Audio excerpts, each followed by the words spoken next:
Sky News, Texas.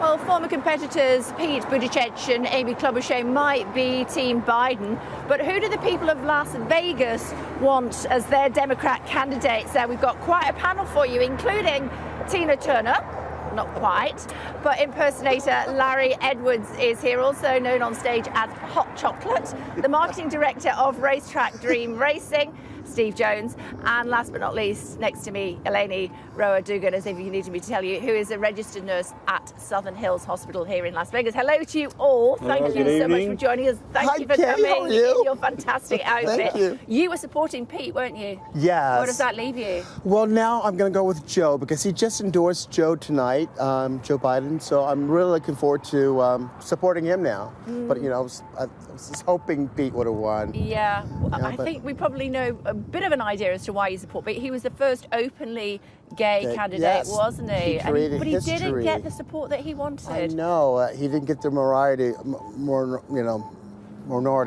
votes, for anybody. So why do you think that was? To you in just a second. Why do you think that was? I think because he didn't really hit South Carolina beforehand, before he got there. I think he should have pushed more of the issues with the Afro-Americans and also Hispanics, but it just, I guess he didn't do his homework with that as much. Maybe next time. Next time, but he was Steve, amazing. I've spoken to you quite recently. Yeah. You're a Brit abroad. Yes, I am, indeed. We want to talk about healthcare, amongst other things, today. Absolutely. You've had experience both sides of the Atlantic with that, haven't you? What's it like here? Well, being a British person in the US, it's strange, first of all, coming across having to pay insurance, co-pays and other fees on top.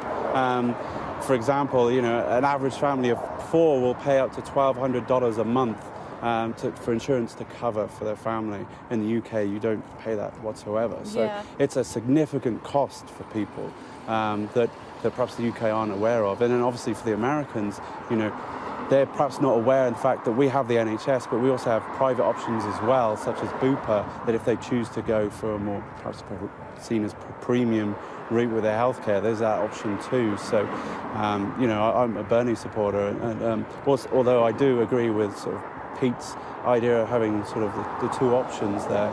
And I think really with Bernie, he's there to move the needle a little bit, make people aware of the options that healthcare are around. Okay, I want to ask you about your experience with healthcare in just a second, but first to you. And you're tasked with a root and branch look at healthcare, aren't you? And the impact that it has here in Nevada. Where do you start with that? Well, my personal experience being a registered nurse, seeing patients that come in with no insurance.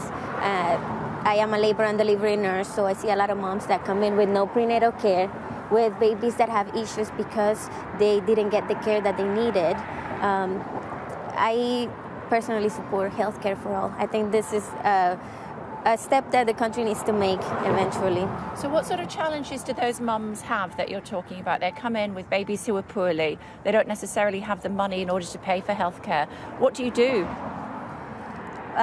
One of the laws here in the U.S. is once a patient comes into the hospital, they cannot be denied the care, but they come in as an emergency. So they can get the care that they need immediately, but not the prenatal care. Things that could be prevented cannot be done. So people are stuck deciding on if they pay rent, they pay food, education, or they get the prenatal care or health care that they need. I saw a lady on one of the walkways here actually earlier on today, and she said that cancer had broken her. She had paid for her cancer care and she had no money left. She had no job. She had no money left at all. It was heartbreaking to see.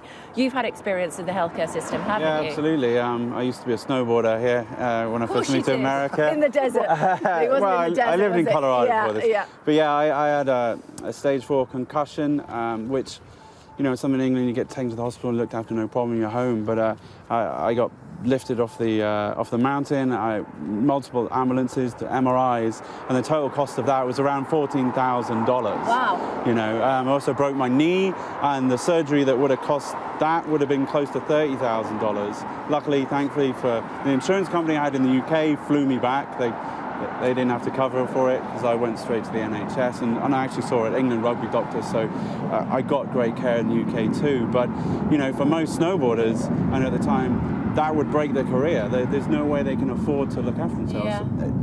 You know, as an independent athlete, you can't fund yourself an insurance premium, you know, that costs $1,000 a month. Wow. Yeah. Larry, it's very important to you as well, Medicare, isn't it? I mean, I don't know if you're aware of the system in the United Kingdom.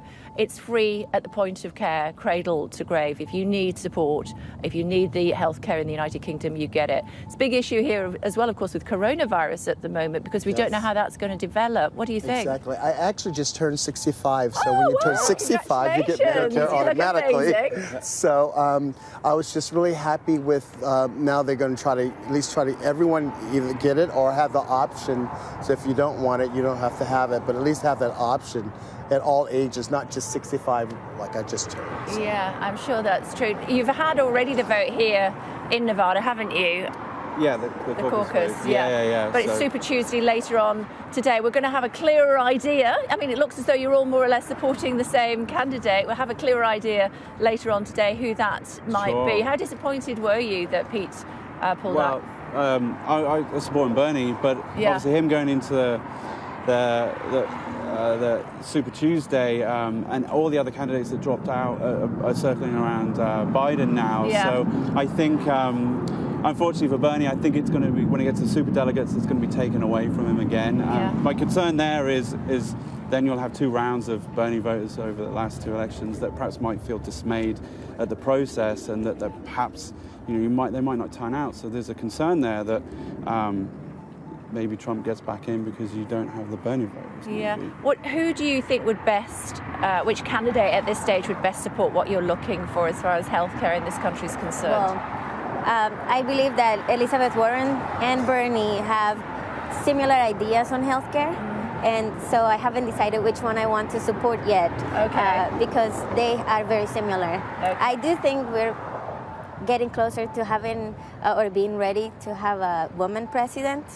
I think it would be a big step for this country. Yeah, not ready for an openly gay president, but potentially Maybe a woman president at this stage. We're going to leave it there for now, guys. We appreciate you taking the time. Thank you so much.